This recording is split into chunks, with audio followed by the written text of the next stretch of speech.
Hi అండి. అందరికీ నమస్కారం. ఈరోజు మీకోసం తలంబ్రాలు పార్ట్ 2 మరి కథలోకి వెళ్తే కారు ఒక పెద్ద గేట్ దాటి లోపలికి ప్రవేశించింది. అమ్ముల కిటికీలోంచి చూసింది. అది ఇల్లు కాదు. ఒక ఇంద్రభవనంలా ఉంది. విశాలమైన ఆవరణం, చుట్టూ రంగురంగుల పూల మొక్కలు, మధ్యలో ఫౌంటైన్. విద్యుత్ దీపాల కాంతిలో ఆ భవనం మెరిసిపోతుంది. తన చిన్న పెంకుటిల్లు ఎక్కడ? ఈ రాజప్రసాదం ఎక్కడ?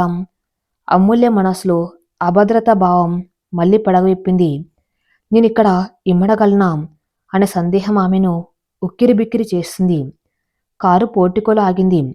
డ్రైవర్ వచ్చి తలుపు తీశాడు. ఈశ్వర్ దిగి అమూల్య వైపు చేయి చాపాడు. అమూల్య వణుకుతున్న చేతిని ఈశ్వర్ చేతులు పెట్టి కారు దిగింది. ఆమె చేయి చల్లగా మంచి ముక్కలా ఉంది.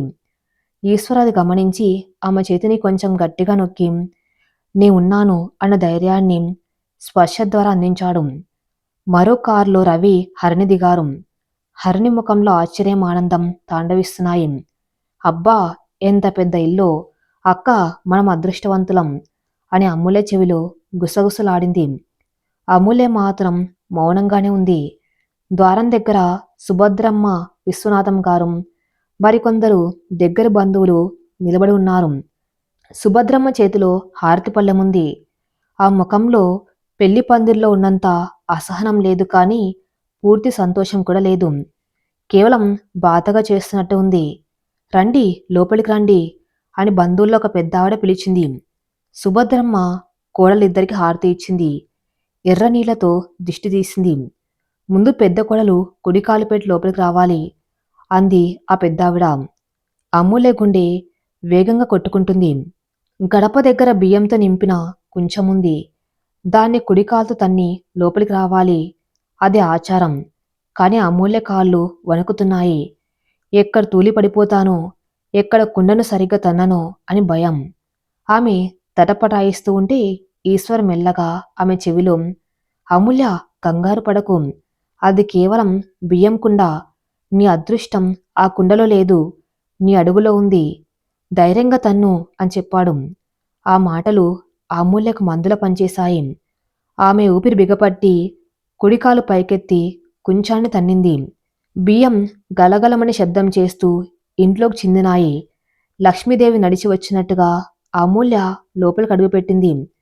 వెనక్కి హరిణి కూడా ఉత్సాహంగా కుండం తన్ని లోపలికొచ్చింది. హాల్లోకి రాగానే సుభద్రమ్మ కోడలిద్దరినీ కూర్చోబెట్టి పాలు పళ్ళిచ్చింది. చూడు అమూల్య, ఈ ఇంటి బాధ ఇక నీదే. మాటలు రాకపోయినా చేతులు గట్టిగా ఉండాలి. మా పరువు మర్యాదలు నీ నడవడికలో ఉంటాయి అని సుభద్రమ్మ కొంచెం కఠినంగానే హెచ్చరించింది. అమూల్య తలదించుకుని వింది. హరిణి మాత్రం చలాకిగా, అత్తయ్య గారు, మా అక్క బంగారం. మీరొక్కసారి చూస్తే మీకే అర్థమవుతుంది.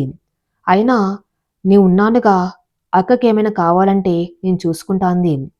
సుభద్రమ్మ హరిణి వైపు చూసి నవ్వింది. నీకేం తల్లి, నోరుంది, గలగల మాట్లాడతావు, నెట్టుకు రాగలవు. ఈ అమ్మాయే భయమంది. ఆ మాటలు అమూల్యను గాయం చేశాయి. అందరూ తనను ఒక సమస్యగా, ఒక జాలి పడవలసిన వస్తువుగా ఎందుకు చూస్తున్నారు? ఈశ్వర్ తప్ప ఎవరు తనను ఒక సాధారణ మనిషిగా చూడడం లేదు. ఆ తర్వాత సత్యనారాయణ వ్రతం, ఇతర చిన్న చిన్న తంతులు జరిగాయి.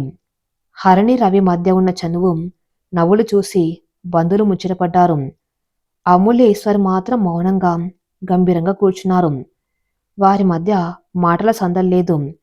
కేవలం చూపుల భాష మాత్రమే ఉంది. రాత్రి 10 గంటల సమయం. బంధువులంతా ఎవరి గదుల్లోకి వాళ్ళు వెళ్ళిపోయారు. ఇల్లు నిశ్శబ్దంగా మారింది. అమూల్యను శోభనం గదిలోకి పంపించడానికి సిద్ధం చేశారు. కొత్త పట్టు చీర, తాజా మల్లెపూలు, మెడలో కొత్తగా చేరిన మంగళసూత్రం. అమూల్య అద్దంలో తన్ను తాను చూసుకుంది. ఈరోజు తన జీవితంలో అత్యంత ముఖ్యమైన రోజు. కానీ ఆ మనసులో ఏదో తెలియని భారం, ఆ అనామక లేక, అదింకా ఆ మనసును తొలిచేస్తూనే ఉంది. ఈశ్వర్ మంచివాడు కాదు. ఆ వాక్యం ఆమెకు వినిపిస్తూనే ఉంది. పెళ్లి పీటల మీద శారదని అమ్మాయి వచ్చి గొడవ చేసింది. అది అబద్ధమని తేలింది. కానీ ఈ లేఖ రాసింది ఎవరు? ఒకవేళ ఈశ్వర్ జీవితంలో ఇంకా ఎవరైనా ఉన్నారా? ఏంటే అలా ఆలోచిస్తున్నావు? భయంగా ఉందా? హరిణి వచ్చి అడిగింది. అమూల్య ఉలిక్కిపడింది. భయపడకక్క, బావగారు చాలా మంచివాడు. నీ కళ్ళలో ఆనందం చూడ్డమే ఆయన లక్ష్యంగా ఉంది. వెళ్ళు అంటూ హరిణి అమూల్యను గదివైపు తీసుకెళ్ళింది. ఈశ్వర్ గది మేడ మీద ఉంది. బాల్కనీ కానుకొని ఉన్న విశాలమైన గది అది. గది నిండా సుగంధ పరిమళాలు వెదజల్లుతున్నాయి. మంచం మీద గులాబీ రేకులు చల్లి ఉన్నాయి. పక్కనే టేబుల్ మీద పాలు పళ్ళు బుట్టలు ఉన్నాయి. హరిణి అమూల్యను గదిలోకి తోసి తలుపు వేసి వెళ్ళిపోయింది. గదిలో అమూల్య ఒంటరిగా ఉంది. ఏసి చల్లదనం ఆమెను వణికిస్తుంది. ఆమె నెమ్మదిగా నడిచి మంచం దగ్గర కూర్చుంది. గుండె డప్పు కొట్టుకున్నట్టుంది. ఈ రాత్రి ఏం జరుగుతుంది? తన ఈశ్వర్కి దగ్గరవ్వగలదా? తన మౌనం వారికి అడ్డుగోడగా మారుతుందా?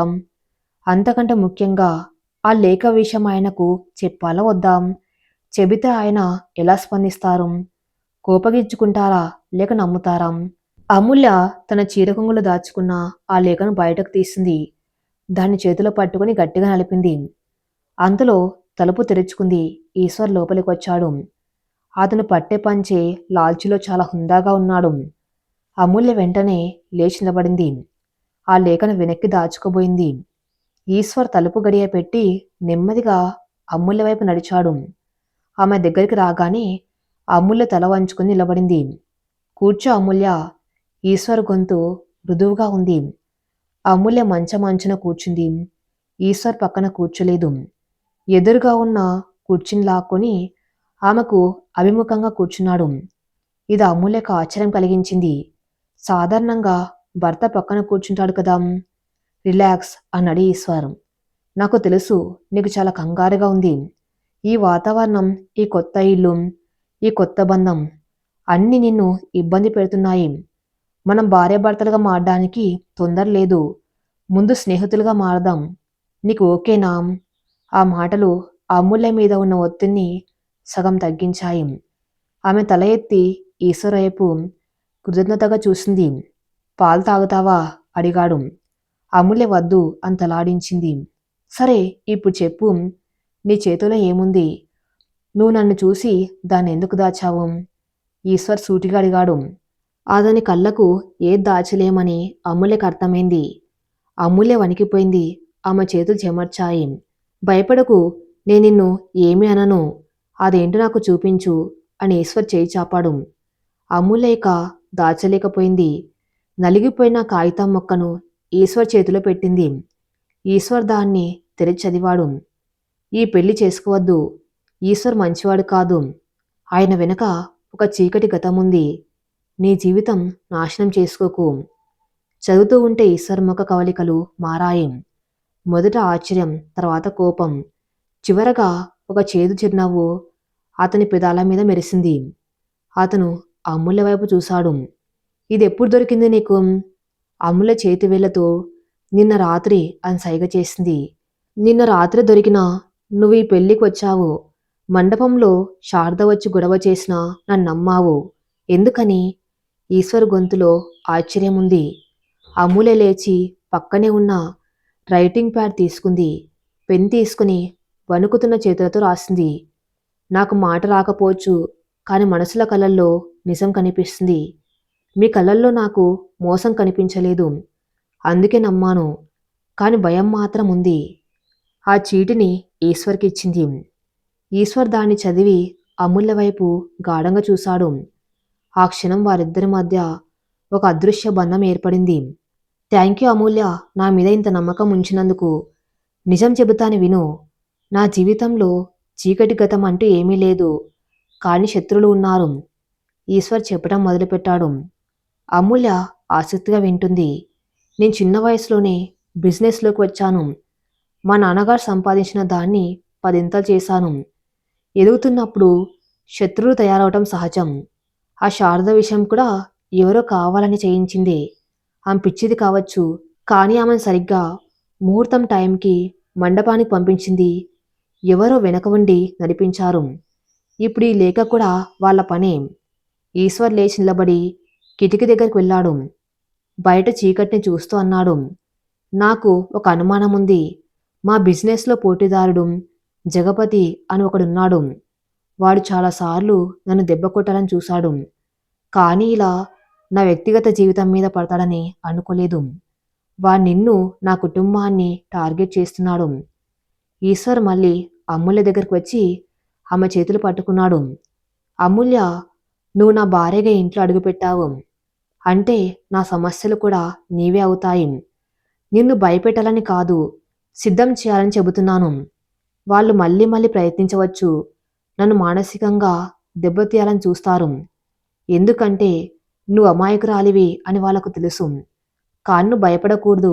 నేను నీకు రక్షణగా ఉంటాను. నువ్వు నాకు ధైర్యంగా ఉండాలి. ఉంటావా? అమూల్య కళ్ళల్లో నీళ్లు తిరిగాయి. కానీ ఆమె ధైర్యంగా తల ఊపింది. ఆమె ఈశ్వర్ చేతిని తన గుండెకు హత్తుకుంది. నేను మీతో ఉంటాను అని చెప్పకనే చెప్పింది. ఈశ్వర్ ఆ లేఖను తీసుకుని పక్కనే ఉన్న క్యాండిల్ వెలుగులో కాల్చేశాడు. అది కాలి బూడిద అవుతూ ఉంటే అమూల్య మనసులోని భయం కూడా కాలిపోయినట్టు అనిపించింది. ఇక పడుకుందాం, చాలా అలసిపోయావు అన్నాడు ఈశ్వర్. అతను మంచం మీద ఒకవైపు దిండు సరిచేసి, నువ్వు ఇటువైపు పడుకో, నేను అటువైపు పడుకుంటానన్నాడు. మధ్యలో కొంచెం ఖాళీ ఉంచాడు. ఆమె వ్యక్తిగత స్వేచ్ఛను గౌరవించాడు. లైట్స్ ఆఫ్ చేసి జీరో క్యాండిల్ వెలుగులో ఇద్దరు పడుకున్నారు. గది నిశ్శబ్దంగా ఉంది. కానీ ఇద్దరి మనసులో ఆలోచనల ప్రవాహం ఉంది. అమూల్య ఆలోచిస్తుంది, నా భర్తకు శత్రువులు ఉన్నారు. వాళ్ళు నా పెళ్లిని ఆపాలని చూశారు.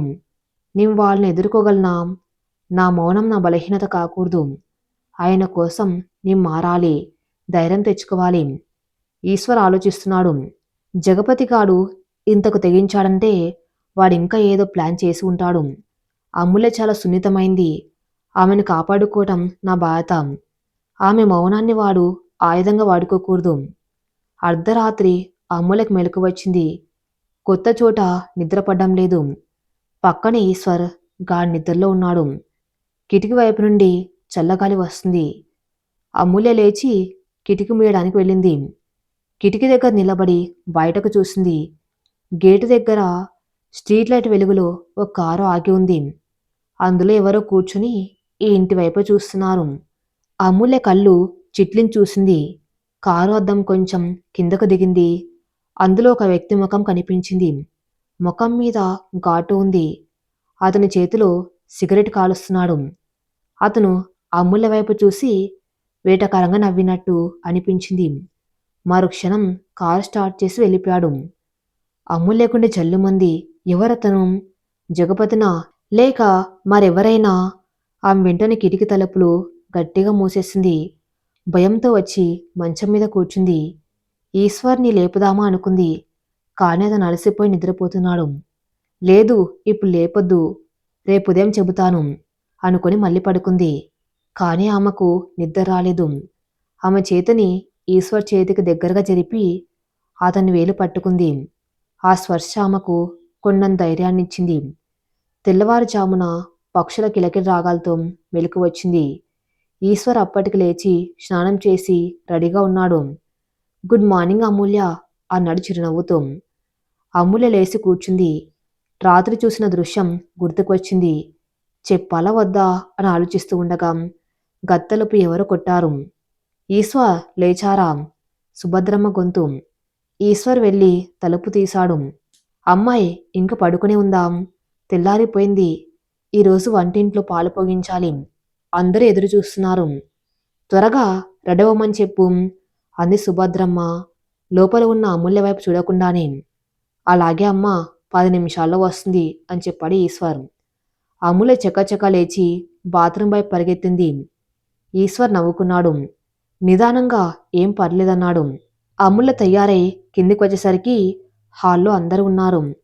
హరిణి అప్పటికే స్నానం చేసి పట్టుచీర కట్టుకుని అందరితో కబుర్లు చెబుతూ కాఫీ తాగుతుంది. అమూల్య రాగానే అందరు నిశ్శబ్దమయ్యారు. రామ్మ, మహాలక్ష్మిలా వచ్చావు అని విశ్వనాథం గారు ఆహ్వానించారు. సుభద్రం మాత్రం ఆ వచ్చిందిలే, పదండి వంటింట్లోకి వెళ్దామంది. వంటింట్లో స్టవ్ మీద కొత్త గిన్నెలో పాలు పెట్టారు. అమూల్య, ఈ పాలు నువ్వే పొగించాలి. పాలు పొంగి తూర్పువైపు పడితే ఇంటికి మంచిది అని పురోహితుడు చెప్పాడు. అమూల్య స్టవ్ వెలిగించింది. పాలగిన్నె వైపు చూస్తూ నిలబడింది. అందరూ ఆతృతగా చూస్తున్నారు. కానీ విధి మరోసారి చిన్న పరీక్ష పెట్టింది. సరిగ్గా పాలు పొంగుతున్న సమయంలో అమూల్య వెనక నిలబడిన పని మనిషి చేతిలోంచి స్టీల్ గ్లాస్ జారి కింద పడింది. డమాల్మని పెద్ద శబ్దం వచ్చింది. శబ్దాలంటే భయపడే అమూల్య ఉలిక్కిపడింది. ఆ కంగారులో ఆమె చెయ్యి పాలగిన్నెకు తగిలింది. వేడి పాలు పొంగి స్టవ్ మీద కాకుండా నేల మీద ఒలిగిపోయాయి. అయ్యో అని అరిచింది సుభద్రమ్మ. అపశకునం. పాలు పొంగించమంటే పాలు ఒలకబోసింది. గృహప్రవేశం రోజే ఇలా జరిగితే ఎలా? అమూల్య భయంతో వణికిపోయింది. కళ్ళలో నీళ్ళు నిండాయి. అందరూ ఆమెను తప్పుగా చూస్తున్నారు. పాపం భయపడింది అని ఎవరు అనుకోవటం లేదు. జాగ్రత్త లేదు అని అనుకుంటున్నారు. హరిణి ముందుకు రాబోయింది కానీ ఈశ్వర్ అంతకంటే ముందు వచ్చాడు. అమ్మా, అది అపశకనం కాదు, ప్రమాదం. ఆ పని మనిషి గ్లాసు పడేస్తే అమూల్య భయపడిందంతే. పాలు నేలపాలయ్యాయంటే భూదేవికి తర్పణం వదిలినట్టు. మంచిదే అని పరిస్థితిని చక్కదిద్దాడు. అతను అమూల్య భుజం చుట్టూ చేయి వేసి, ఏం పర్లేదు, మళ్ళీ ఇంకో గిన్నె పెడదాం. ఈసారి నేను పట్టుకుంటాను, నువ్వు స్టవ్ ఆన్ చేయన్నాడు. ఈశ్వర్ మద్దతుతో అమూల్య కొంచెం కుదిరపడింది. రెండోసారి పాలు బాగా పొంగాయి. అందరూ శాంతించారు. కానీ సుభద్రం మనసులో మాత్రం అసంతృప్తి అలాగే ఉండిపోయింది. చూసారా అండి, నీ ముందే చెప్పాను. ఆ పిల్లకు ధైర్యం లేదు, మెలకువ లేదు. చిన్న శబ్దానికి అలా వణిగిపోతే రేపు సంసారం ఎలా చేస్తుంది అని భర్తతో గొణుగుతుంది. ఇదంతా వింటున్న అమూల్యకు ఈశ్వర్ చెప్పిన మాటలు గుర్తొచ్చాయి. శత్రువులు మనల్ని మానసికంగా దెబ్బతీయాలని చూస్తారు. బహుశా ఆ పని మనిషి గ్లాసు పడేయటం ప్రమాదం కాదేమో, కావాలనే చేశారేమో. ఈ ఇంట్లో కూడా శత్రువులు ఉన్నారా? అమూల్య ఆ పని మనిషి వైపు చూసింది. ఆమె పేరు రత్తమ్మ. ఆ ముఖంలో భయం లేదు, ఒక వంకర నవ్వు ఉంది. అమూల్య అనుమానం బలపడింది. ఆ రోజు ఉదయం ఇంట్లో వాతావరణం కొంచెం గంభీరంగానే ఉంది. పాలగిన్నె ఒలికిన సంఘటన సుభద్రం మనసులో ఇంకా మెదులుతూనే ఉంది.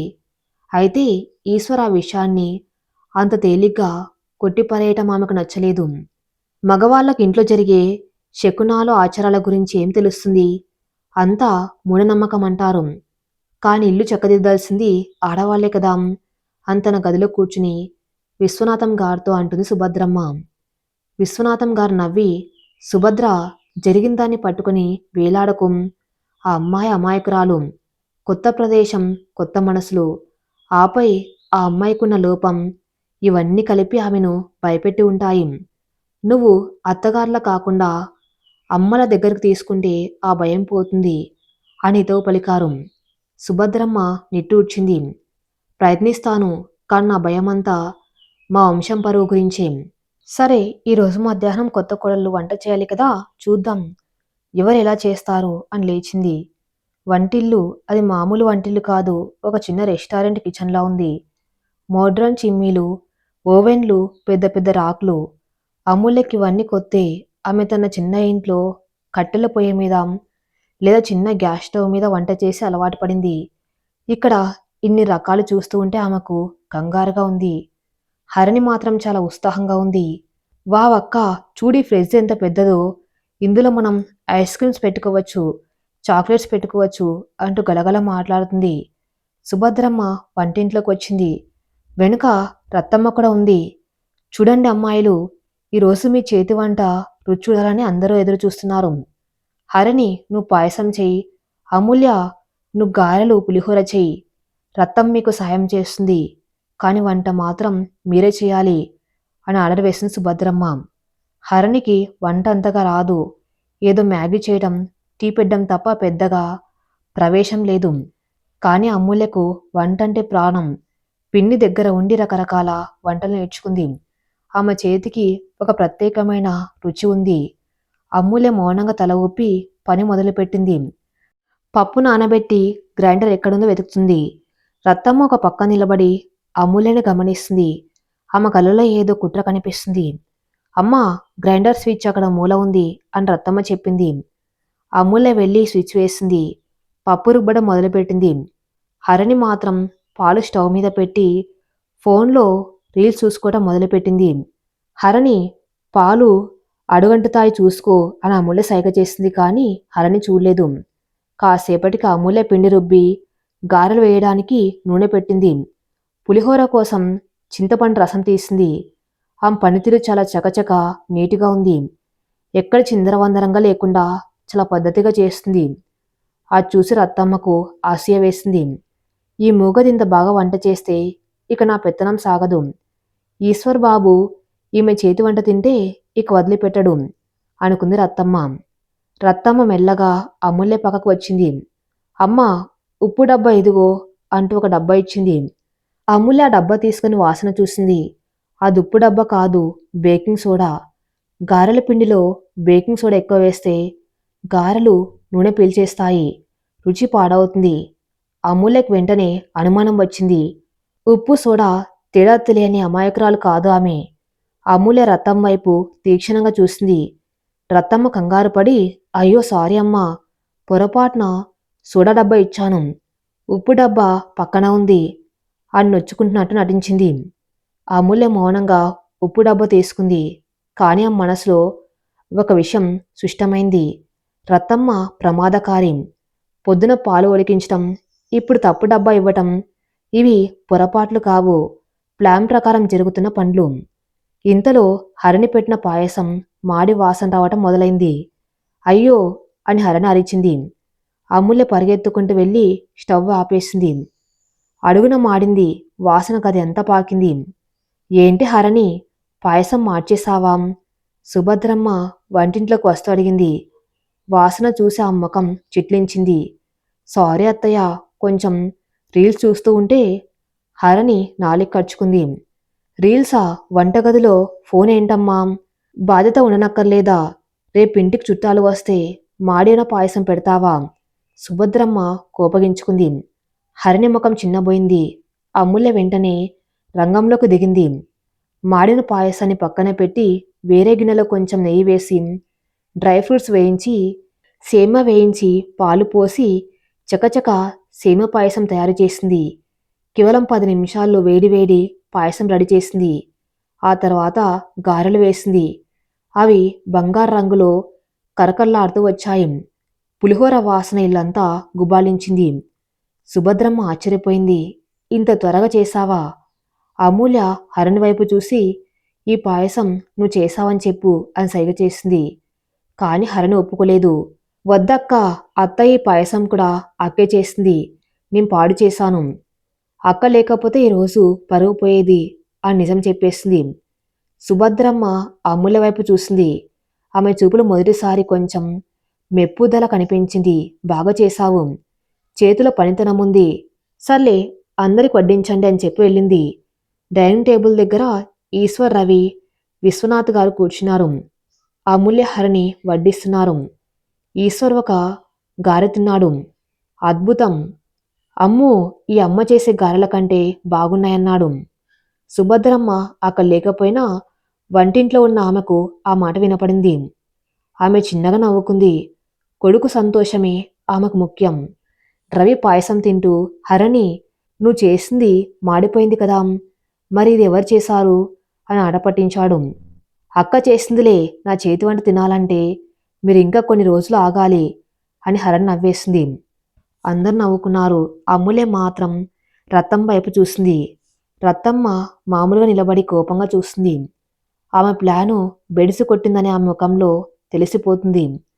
భోజనాలయ్యాక ఈశ్వర్ అమూల్యను పిలిచాడు. అమూల్య, ఒకసారి గార్డెన్లోకి వస్తావా? అమూల్య తల ఊపింది. ఇంటి వెనక పెద్ద తోట ఉంది, అక్కడ ఒక ఉయ్యలుంది. ఈశ్వర్ అక్కడ కూర్చున్నాడు. అమూల్యను పక్కన కూర్చోమని సైగ చేశాడు. వంట చాలా బాగుంది, థ్యాంక్స్ అన్నట్టు, నిన్న రాత్రి నువ్వేదో చెప్పాలనుకున్నావు కదా, ఉదయం రత్తమ్మ గురించి ఏదో ఆలోచిస్తున్నట్టు ఉన్నావు, ఏమైంది అని అడిగాడు ఈశ్వర్. అమూల్య తన దగ్గర ఉన్న చిన్న నోట్బుక్ తీసింది. అందులో రాసింది. ఈశ్వర్ గారు, నాకు రత్తమ్మ మీద అనుమానంగా ఉంది. ఉదయం పాలు ఉడికించడం, మధ్యాహ్నం వంటలో సోడా కలపాలని చూడడం, ఇవన్నీ కావాలని చేస్తున్నట్టు ఉంది.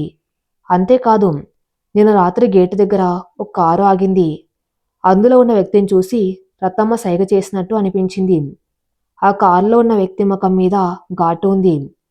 ఆ రాత చదవగానే ఈశ్వర్ ముఖం గంభీరంగా మారింది. ముఖం మీద ఘాటు. ఈశ్వర్ ఆలోచనలో పడ్డాడు. అది జగపతి మనిషి, కాళీగాడు అయి ఉంటాడు. వాడికి కుడి బుగ్గ మీద కత్తిఘాటు ఉంటుంది. సో నా అనుమానం నిజమే. జగపతిగాడు రత్తమ్మను లోబర్చుకున్నాడు. ఈశ్వర్ అమూల్య చేతులు పట్టుకున్నాడు.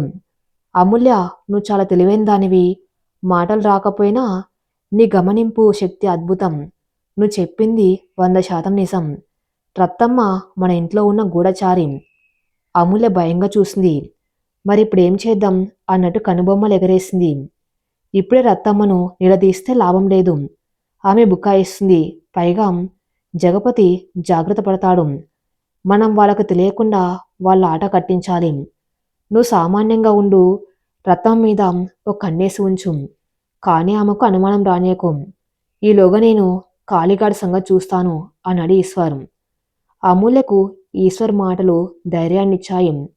తన భర్త తనను నమ్ముతున్నాడు. తన మాటను గౌరవిస్తున్నాడు. అది చాలు ఆమెకు. అన్నట్టు రేపు మనం ఒక చిన్న ట్రిప్కి వెళ్తున్నాం అన్నాడు ఈశ్వర్ సడన్గా. అమూల్య ఆశ్చర్యంగా చూసింది.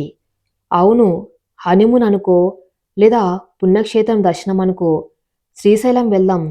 అక్కడ అటవీ అందాలు, మల్లికార్జున స్వామి దర్శనం మనసుకు ప్రశాంతతనిస్తాయి. హరణి, రవి కూడా వస్తారు. మనం 4 రోజులు ఈ గొడవలన్నిటికీ దూరంగా ఉందాం. ఏమంటావు? అమూల్య ముఖం వెలిగిపోయింది. శ్రీశైలం, దట్టమైన అడవులు, కృష్ణానది, ఆమె ప్రకృతి అంటే చాలా ఇష్టం. అందులోని ఈశ్వర్తో కలిసి ప్రయాణం. ఆమె సంతోషంగా తల ఊపింది. గుడ్, అయితే వెళ్ళి సర్దుకో. రేపు ఉదయం బయలుదేరదాం అన్నాడు ఈశ్వర్. రాత్రివేళ అమూల్య, ఈశ్వర్ తమ గదిలో ప్రయాణానికి బట్టలు సర్దుకున్నారు. అమూల్య చాలా ఉత్సాహంగా ఉంది. ఆమె తనకిష్టమైన నీలం రంగు డ్రస్సు, కొన్ని పుస్తకాలు సర్దుకుంది. కింద హాల్లో సుభద్రమ్మ హడావిడి చేస్తుంది. ప్రయాణానికి పులిహోర కట్టండి, దారిలో తినడానికి బాగుంటుంది. రత్తమ్మ, ఆ డ్రైవర్కి చెప్పు కార్ టైర్లు చెక్ చేసుకోమని అని ఆర్డర్లు వేస్తుంది. రత్తమ్మ వంటింట్లో పులిహోర కలుపుతూ చాటుగా తన ఫోన్ తీసింది. ఎవరికో మెసేజ్ టైప్ చేసింది. రేపు ఉదయం శ్రీశైలం బయలుదేరుతున్నారు. 4 రోజుల ట్రిప్పు. 2 కార్లు. ఆ మూగది ఈశ్వర్ కారులో ఉంటుంది. మెసేజ్ సెండ్ చేసి ఫోన్ని తన చీర మడతలో దాచుకుంది. కానీ ఆమెకు తెలియని విషయం ఏమిటంటే కిచెన్ కిటికీ బయట చీకట్లో నిలబడి ఇదంతా గమనిస్తున్నాడు ఈశ్వర్. ఈశ్వర్ కళ్ళల్లో కోపం రగిలింది. నిన్నిప్పుడే రెడ్ హ్యాండెడ్గా పట్టుకోవచ్చు రత్తమ్మ. కానీ నీ ద్వారా జగపతి గాడి ప్లాన్ ఏంటో తెలుసుకోవాలి. వాడికి తప్పుడు సమాచారం ఇవ్వాలి అని అనుకున్నాడు. ఈశ్వర్ నేరుగా వంటింట్లోకి వెళ్ళాడు. రత్తమ్మ ఉలిక్కిపడింది. రత్తమ్మ! ఈశ్వర్ గొంతు గంభీరంగా ఉంది. బాబుగారు ఏంటి? రత్తమ్మ తడబడింది. పులిహోరలో వేరుశనగ గుళ్ళు ఎక్కువై, నాకిష్టం. అన్నట్టు రేపు మనం వెళ్ళేది శ్రీశైలం కాదు. దారిలో ప్లాన్ మార్చాను. వైజాగ్ వెళ్తున్నాం. సింహాచలం దర్శనం చేసుకుని అరకు వెళ్తాం. ఈ విషయం ఎవరికి చెప్పకు, సర్ప్రైజ్ అని చెప్పి ఆ ముక్కవలికలను గమనించాడు. రతం ముఖంలో అయోమయం కనిపించింది. అలాగే బాబు, అలాగే అంది. ఈశ్వర్ అక్కడి నుండి వెళ్ళిపోగానే రత్తమ్మ మళ్ళీ ఫోన్ తీసింది. ప్లాన్ మారింది. శ్రీశైలం కాదు, వైజాగ్ వెళ్తున్నారు అని మెసేజ్ పెట్టింది. ఈశ్వర్ గదిలోకి వచ్చి అమూల్యతో చెప్పాడు. అమూల్య, మనం వెళ్ళేది శ్రీశైలమే, కానీ రత్తమ్మకు వైజాగ్ అని చెప్పాను. ఇప్పుడు చూడు ఏం జరుగుతుందో. అమూల్యకు ఈశ్వర్ తెలివితేటలు చూసి ముచ్చట వేసింది. ఒక చిన్న చిరునవ్వుతో అతన్ని అభినందించింది. మరుసటి రోజు ఉదయం 2 కార్లు సిద్ధంగా ఉన్నాయి. అందరూ ఎక్కారు. కారు గేటు దాటింది. కొంత దూరం వెళ్ళాక మెయిన్ రోడ్ జంక్షన్ వచ్చింది. ఎడం వైపు వెళ్తే శ్రీశైలం, కుడివైపు వెళ్తే హైవే మీదుగా వైజాగ్ రూటు. రత్తమ్మ వంటింట్లో కిటికీలోంచి చూస్తుంది. కార్లు కుడివైపు తిరుగుతాయి అని ఆమె ఆశించింది. కానీ ఈశ్వర్ కారు ఎడం వైపు శ్రీశైలం రోడ్లోకి తిరిగింది. అదే సమయంలో వైజాగ్ హైవే మీద ఒక నిర్మానుష్య ప్రాంతంలో లారీతో మాట వేసి ఉన్నాడు కాళీ. అతను ఫోన్ చూసుకుంటూ ఉన్నాడు. ఇంకా రాలేదేంటి అని అసహనంగా ఉన్నాడు. శ్రీశైలం ఘాట్ రోడ్లో ప్రకృతి అందాలు కనువిందు చేస్తున్నాయి. చల్లని గాలి, పచ్చని చెట్లు. అమూల్య మనసు గాల్లో తేలుతున్నట్టు ఉంది. ఆమె కారు అద్దం దించి చల్లగాలిని ఆస్వాదిస్తుంది. ఈశ్వర్ డ్రైవ్ చేస్తున్నాడు. పక్కనే అమూల్య. వెనుక సీట్లో వారి లగేజ్ ఉంది. మ్యూజిక్ సిస్టంలో ఇళయరాజా పాట మౌనమేల నోయి మెల్లగా వినిపిస్తుంది. ఈశ్వర్ అమూల్య వైపు చూశాడు. గాలికి ఆమె జుట్టు ముఖం మీద పడుతుంది. ఆమె దాన్ని సరిచేసుకుంటూ చిన్న పిల్లాళ్ళ బయటకు చూస్తుంది. ఆ దృశ్యం ఈశ్వర్ మనస్సులో శాశ్వతంగా ముద్రించకపోయింది. అమూల్య పిలిచాడు. అమూల్య తిరిగి చూస్తుంది. నీకు నచ్చిందా? ఆమె కళ్ళతోనే చాలా అని చెప్పింది. మనం ఇలాగే ఎప్పుడు సంతోషంగా ఉండాలి. ఏ శత్రువు మన మధ్యకు రాకూడదు అన్నాడు ఈశ్వర్. అమూల్య ఈశ్వర్ చెయ్యి మీద తన చేయి వేసింది. సడన్గా ఈశ్వర్ ఫోన్ మోగింది. Unknown number. ఈశ్వర్ బ్లూటూత్లో ఆన్ చేశాడు. హలో ఈశ్వర్. అవతల వైపు గరుకు స్వరం. ఆ జగపతి. చెప్పు జగపతి. ఈశ్వర్ గొంతులో భయం లేదు, వెటకారం ఉంది. భలే గేమ్ ఆడతావు రామ్. వైజాగ్ అని చెప్పి శ్రీశైలం వెళ్తావా? నా మనసులను వెర్రివలన చేశావు. కానీ గుర్తించుకో, శ్రీశైలం అడవి చాలా పెద్దది. అక్కడ పుల్లే కాదు, వేటగాళ్ళు కూడా ఉంటారు, జాగ్రత్త అని బెదిరించి ఫోన్ పెట్టేశాడు. అమూల్య భయంగా ఈశ్వర్ వైపు చూసింది. ఆ మాటలు ఆమెకు సుష్టంగా వినిపించాయి. ఈశ్వర్ నవ్వాడు. చూసావా అమూల్య, వాడికి తెలిసిపోయింది అంటే రత్తమ్మ మనం వెళ్ళే రూట్ చూసి మళ్ళీ సమాచారం ఇచ్చి ఉంటుంది. పర్లేదు, ఇప్పుడు వాడు మనల్ని ఏం చేయలేడు. మనం అడవిలోకి ఎంటర్ అయ్యాం. ఇక్కడ దేవుడి దయ, నా ధైర్యం తప్ప వేరేది పనిచేయదు. ఘాట్ రోడ్ మలుపులు తిరుగుతుంది. దట్టమైన నల్లమల్ల అడవి మొదలైంది. సాయంత్రం అవుతుంది. సూర్యుడు కొండల వెనుక దాక్కుంటున్నాడు. వెలుతురు తగ్గుతుంది. సడన్గా వెనుక నుండి ఒక నల్ల స్కార్పియో కారు వేగంగా దూసుకురావటం అమూల్య గమనించింది. ఆ కారు అద్దాలు నల్లగా ఉన్నాయి. నెంబర్ ప్లేట్ మీద బురద పూసి ఉంది. అమూల్య గుండె వేగం పెరిగింది. ఆమె ఈశ్వర్ భుజం తట్టి వెనకవైపు చూపించింది. ఈశ్వర్ రియల్ వ్యూ మిర్రర్లో చూశాడు. ఆ కారు ప్రమాదకరంగా దగ్గరికి వస్తుంది. సీటు బెల్ట్ గట్టిగా పెట్టుకో అమూల్య, ఈశ్వర్ గంభీరంగా చెప్పాడు. యాక్సిలేటర్ తొక్కాడు. కారు వేగం పెరిగింది. వెనక ఉన్న స్కార్పియో కూడా వేగం పెరిగింది. అది మామూలు ప్రయాణికుల కారు కాదు, వారిని వెంబడిస్తున్న మృత్యువని అర్థమైంది. నల్లమల్ల అడవి చీకటి పడే కొద్దీ దాని నిశ్శబ్దం భయానకరంగా మారుతుంది. ఆ నిశ్శబ్దాన్ని చీల్చుకుంటూ 2 కార్ల ఇంజన్లు ఘోషం, టైర్లు రాపిడి శబ్దాలు ప్రధ్వనిస్తున్నాయి. ఈశ్వర్ నడుపుతున్న కారు వేగంగా మలుపు తిరుగుతుంది. వెనుక వస్తున్న నల్ల స్కార్పియో కారు ఏమాత్రం దూరం తగ్గకుండా మరింత వేగంతో దూసుకొస్తుంది. దాని హెడ్ లైట్ల వెలుతురు ఈశ్వర్ కారు అద్దాల మీద పడి కళ్ళను మిరుమిట్లు గొలిపేలా చేస్తుంది. అమూల్య భయంతో సీట్ను గట్టిగా పట్టుకుంది. ఆ ముఖం పాలిపోయింది. చిన్నప్పుడు తన తల్లిదండ్రులు చనిపోయిన కారు ప్రమాదం ఆమె కళ్ళ ముందు కదలాడుతుంది. అప్పుడు కూడా ఇలాగే వేగం, శబ్దాలు, రక్తం. ఆమె ఊపిరి తీసుకోవడానికి ఇబ్బంది పడుతుంది. పాత గాయం తాలూకు భయం ఆమె గొంతును నొక్కేస్తుంది. ఈశ్వర్ డ్రైవింగ్ చేస్తూనే అమూల్య పరిస్థితిని గమనించాడు. ఆమె పానిక్ అటాక్కి గురవుతుందని అర్థమైంది. అమూల్య, ఈశ్వర్ గట్టిగా పిలిచాడు. నా వైపు చూడు. ఇది గతం కాదు, వర్తమానం. నేను నీ పక్కన ఉన్నాను. స్టీరింగ్ నా చేతిలో ఉంది. నిన్ను కాపాడుకునే బాధ్యత నాది. నన్ను నమ్ము. కళ్ళు మూసుకోకు, ధైర్యంగా ఉండు. ఈశ్వర్ గొంతులో ఉన్న ఆజ్ఞ, భరోసా అమూల్యను వర్తమానంలోకి లాక్కొచ్చాయి. ఆమె వణుకుతున్న చేతులతో ఈశ్వర్ భుజం పట్టుకుంది. వెనుక కారు ఇప్పుడు దాదాపు ఈశ్వర్ కారును తాకేంత దగ్గరకు వచ్చింది. వాళ్ళు కారును ఢీకొట్టి లోయలోకి తోసేయాలని చూస్తున్నారు. వీళ్ళంత తేలిగ్గా వదిలేలా లేరు. ఈశ్వర్ పళ్ళు కొరుకుతూ అన్నాడు. ముందు ఒక ప్రమాదకరమైన ఎస్ ఆకారపు మలుపు ఉంది. ఒకవైపు ఎత్తైన కొండ, మరోవైపు అగాధమైన లోయ. రోడ్డు చాలా ఇరుగ్గా ఉంది. ఈశ్వర్ మెదడు కంప్యూటర్ కంటే వేగంగా పనిచేస్తుంది. ఇలాగే వెళ్తే వాళ్ళు ఏదో ఒక మలుపు దగ్గర ఖచ్చితంగా ఢీకొడతారు. వాళ్ళను తప్పుదారి పట్టించాలి. అమూల్య, గట్టిగా పట్టుకో అని హెచ్చరించాడు ఈశ్వర్. ఆ మలుపు తిరగగానే రోడ్డు పక్కన దట్టమైన పొదలు, వాటి వెనక పాతకాలపు ఫారెస్ట్ బంగ్లాలకు వెళ్ళే ఒక చిన్న మట్టి రోడ్డు కనిపించింది. అదెవరికి అంత త్వరగా కనిపించదు. ఈశ్వర్ సడన్గా కారు హెడ్లైట్లు ఆపేశాడు. చిమ్మ చీకటి. వెనుక వస్తున్న వాళ్లకు ఈశ్వర్ కారు ఎటు వెళ్తుందో అర్థం కాలేదు.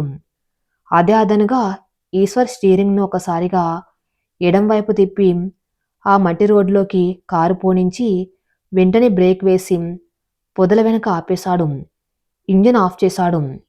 మరుక్షణం ట్రూమ్ అంటూ ఆ నల్ల స్కార్పియో కారు వేగంగా మెయిన్ రోడ్ మీదకు దూసుకుపోయింది.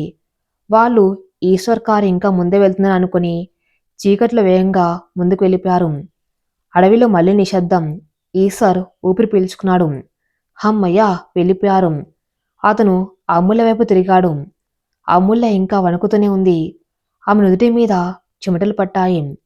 ఈశ్వర్ సీట్ బెల్ట్ తీసి అమూల్య వైపు జరిగి ఆమెను తన గుండెలకు హత్తుకున్నాడు. అయిపోయింది అమూల్య, గండం గడిచింది, మనం సేఫ్ అంటూ ఆమె తల నిమురుతూ ఓదార్చాడు. అమూల్య ఈశ్వర్ చొక్కాను గట్టిగా పట్టుకుని చిన్న పిల్లలా ఏడ్చేసింది. శబ్దం లేని ఆమె ఏడుపు ఆ అడవి నిశ్శబ్దాన్ని మరింత బరువుగా మార్చింది. ఈశ్వర్ గుండె చెప్పుడు ఆమెకు లాలిపాట్లా వినిపించింది. కాసేపటికి ఆమె కుదుటపడింది. ఆమె తల ఎత్తి ఈశ్వర్ వైపు చూసింది. అతని కళ్ళల్లో తన పట్ల ఉన్న ప్రేమ, ఆందోళన ఆమెకు స్పష్టంగా కనిపించాయి. తన భర్త కేవలం మాటల మనిషి కాదు, చేతల మనిషి అని ఆమెకు అర్థమైంది. అమూల్య తన చీర కొంగుతో ఈశ్వర్ నుదుటి మీద ఉన్న చెమటను తుడిచింది. ఆ స్పర్శలో కృతజ్ఞత, ప్రేమ ఉన్నాయి. మనం ఇక్కడ ఎక్కువసేపు ఉండకూడదు, వాళ్ళు మళ్ళీ వెనక్కి రావచ్చు. కానీ ఇప్పుడు మనం మెయిన్ రోడ్డు మీద వెళ్తే ప్రమాదం. రవి వాళ్ళు ఏమయ్యారో? ఈశ్వర్ ఫోన్ తీశాడు. సిగ్నల్ చాలా తక్కువగా ఉంది. రవికి కాల్ చేశాడు. హలో రవి, ఎక్కడున్నారు? అన్నా, మేం డ్యామ్ దగ్గరకు వచ్చేసాం, మీకోసం వెయిటింగ్. మీరెక్కడున్నారు? ఫోన్ కలవటం లేదు. రవి గొంతులో ఆందోళన ఉంది. మేం సేఫ్ రవి, కారు చిన్న రిపేర్ వచ్చింది, ఆగిపోయాం. ఇప్పుడు స్టార్ట్ అయింది, మరో అరగంటలో వస్తాం. మీరు హోటల్కి వెళ్ళి రూమ్స్ తీసుకోండి. హరణికి భయం, చెప్పకు అని అబద్ధం చెప్పాడు ఈశ్వర్. సరే అన్నా, జాగ్రత్తగా రండి. రవి ఫోన్ పెట్టేశాడు. ఈశ్వర్ అమూల్య వైపు చూశాడు. వాళ్ళకి నిజం చెబితే కంగారు పడతారు. మన సమస్య మనమే పరిష్కరించుకుందాం. ఈశ్వర్ కారును మళ్ళీ మెయిన్ రోడ్డు మీద కాకుండా ఆ మట్టి మార్గం గుండానే ముందుకు పోనించాడు. అతనికి ఆ దారి తెలుసు. అది పాత శ్రీశైలం దారి. అది నేరుగా డ్యామ్ వెనక వైపు కలుస్తుంది. రాత్రి 10 గంటల సమయం. వాళ్ళు శ్రీశైలం చేరుకున్నారు. హరిత రిసార్ట్లో రూమ్స్ బుక్ చేశారు. హోటల్ గదిలోకి వెళ్ళగానే అమూల్య అలసటతో సోఫాలో కూలబడింది. ఈశ్వర్ వేన్నీళ్లు పెట్టి కాఫీ కలిపి తీసుకువచ్చాడు. తాగు అమూల్య, కాస్త రిలీఫ్గా ఉంటుంది అని కప్పందించాడు. అమూల్య కాఫీ తాగుతూ ఉంటే ఈశ్వర్ ఎదురుగా కూర్చున్నాడు. సారీ అమూల్య, హనుమూన్కి తీసుకువచ్చి నీకిన్ని కష్టాలు చూపిస్తున్నాను. నా శత్రువులు ఇంతకు తెగిస్తారని అనుకోలేదు. ఈశ్వర గొంతులో పశ్చాత్తాపం ఉంది. అమూల్య కాఫీ కప్పు కింద పెట్టి తన బ్యాగ్లోంచి నోట్బుక్ తీసింది. కష్టాలు రావటం సహజం, కానీ ఆ కష్టాల్లో నన్ను వదిలేయకుండా నా చేయి పట్టుకుని నడిపించే భర్త దొరకటం నా అదృష్టం. నాకు భయం పోయింది. మీ పక్కన ఉంటే నాకు ఏ భయమూ లేదు అని రాసి చూపించింది. ఈశ్వర్ ఆనందంతో ఆమె చేతులను ముద్దరాడు. నువ్వు నా బలం అమూల్య. జగపతి గారిని ఎలా దెబ్బ కొట్టాలో నాకు తెలుసు. రేపు ఉదయం దేవుడి దర్శనం అయ్యాక వాడికి నా స్టైల్లో రిటర్న్ గిఫ్ట్ ఇస్తాను. ఆ రాత్రి వాళ్ళు అలసట వల్ల త్వరగా నిద్రపోయారు. కానీ అమూల్య నిద్రలో కూడా ఈశ్వర్ చేతిని వదల్లేదు. మరుసటి రోజు ఉదయం శ్రీశైల క్షేత్రం అంతా శివనామ స్మరణతో మారుమోగుతుంది. ఓం నమ శివాయ, హరహర మహాదేవ అనే నినాదాలు గాల్లో ప్రధ్వనిస్తున్నాయి. అమూల్య, ఈశ్వర్, రవి, హరణి పాతాళ గంగలో స్నానం చేసి స్వామివారి దర్శనానికి వెళ్లారు. అమూల్య పట్టుచీర కట్టుకుని తడి జుట్టుతో నుదుట విభూతి రేఖలతో అచ్చం భ్రమరాంబిల అమ్మవార్ల మెరిసిపోతుంది. హరిణి పక్కన ఉండి అక్కకు పూలు పెడుతుంది. అక్క, నిన్న రాత్రి ఎందుకు లేట్ అయ్యారు? బావగారు కారు రిపేర్ అన్నారు, నిజమేనా? నీ ముఖం చూస్తుంటే ఏదో జరిగినట్టుంది అని హరిణి మెల్లగా అడిగింది. అమూల్య చిరునవ్వు నవ్వి ఏమీ లేదు అన్నట్టు తల ఊపింది. హరిణి అమాయకత్వాన్ని కాపాడడం తన బాధ్యత అనుకుంది. గర్భగుడిలో మల్లికార్జున స్వామి లింగ రూపంలో దర్శనమిచ్చాడు. ఆ కర్పూర హారతి వెలుగులో స్వామిని చూడగానే అమ్ములే మనసులోని భారమంతా దిగిపోయినట్టు అనిపించింది. ఆమె కళ్ళు మూసుకొని ప్రార్థించింది. స్వామి, నా భర్తకున్న గండాలను పోగొట్టు, ఆయనకు రక్షణగా ఉండు. నా మౌనాన్ని ఆయన అర్థం చేసుకున్నారు. ఆయనకు మాట సాయం చేయలేకపోయినా నా ప్రాణం ఆయనకే అంకితం.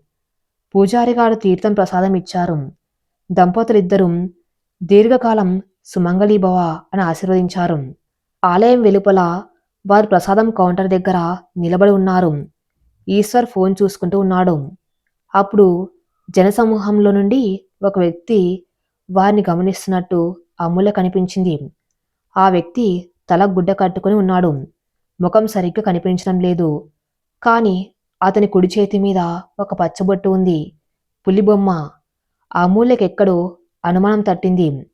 నిన్న రాత్రి తమను వెంబడించిన స్కార్పియో కార్ డ్రైవర్ చేతి మీద కూడా అదే పచ్చబొట్టు ఉందేమో అనిపించింది.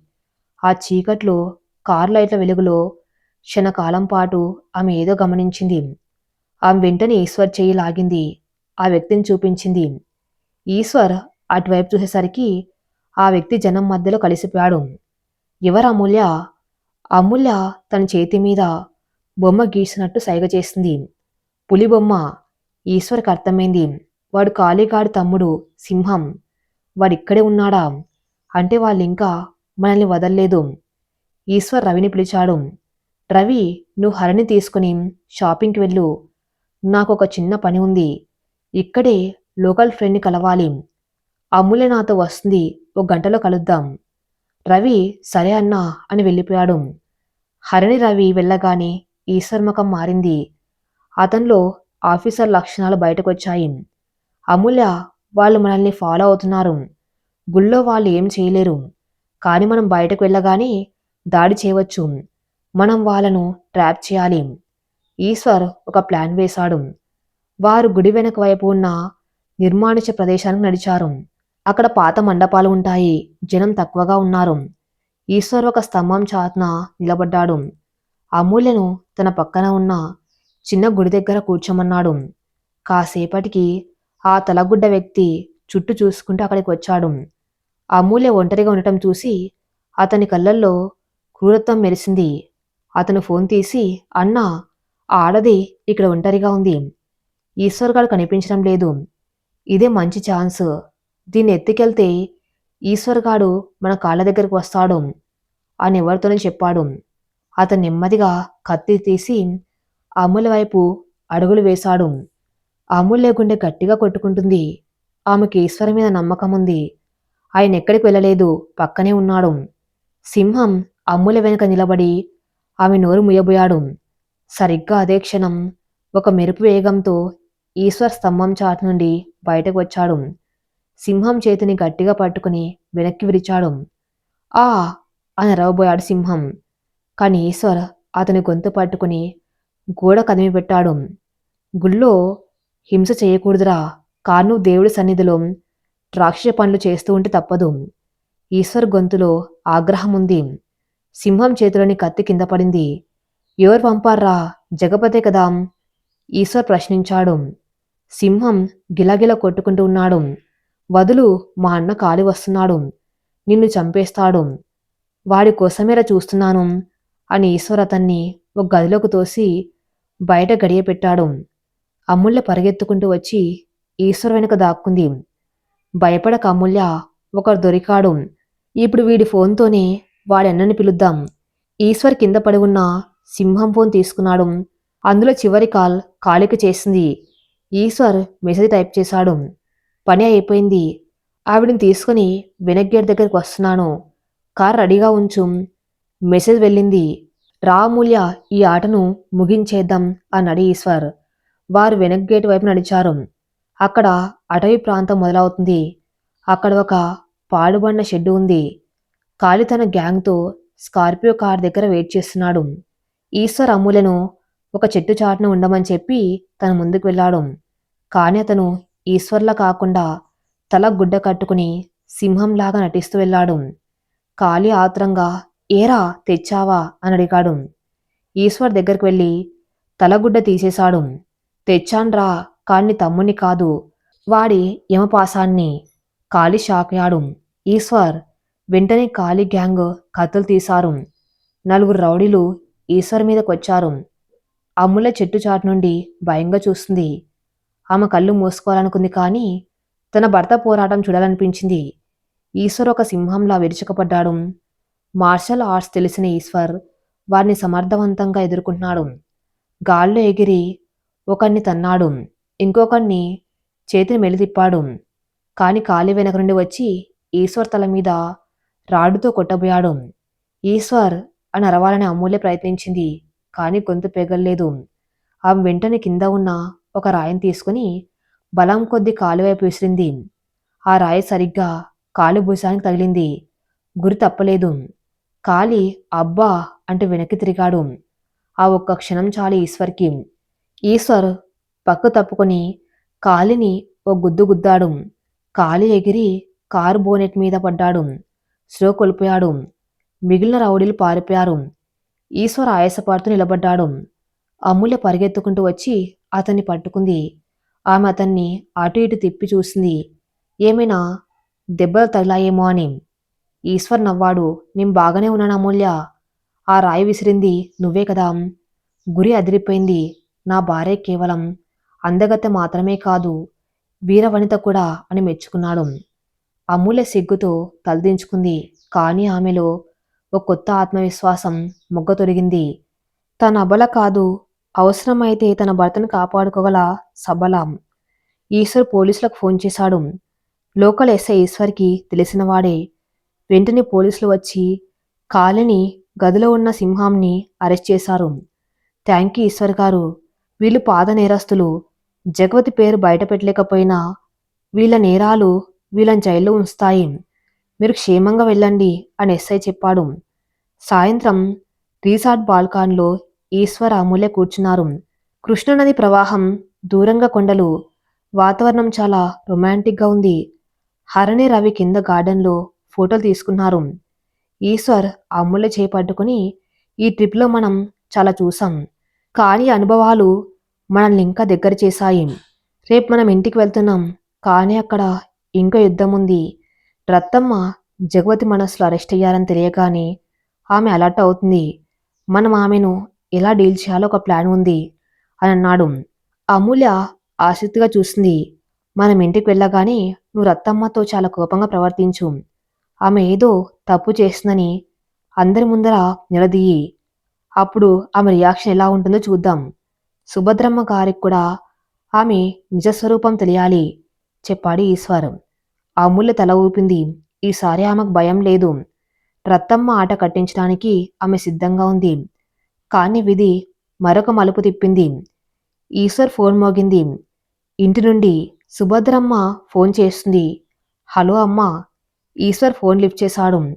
ఈశ్వర్ త్వరగా రండ్రా. ఇక్కడ ఇంట్లో సుభద్రమ్మ గొంతులో వణుకు, ఏడుపు. ఏమైందమ్మా, ఎందుకు ఏడుస్తున్నావు? ఈశ్వర్ కంగారు పడ్డాడు. మీ నాన్నగారు హార్ట్ అటాక్ అని ఫోన్ పడిపోయిన శబ్దం. ఈశ్వర్ చేతిలో ఫోన్ వణికింది. నాన్న.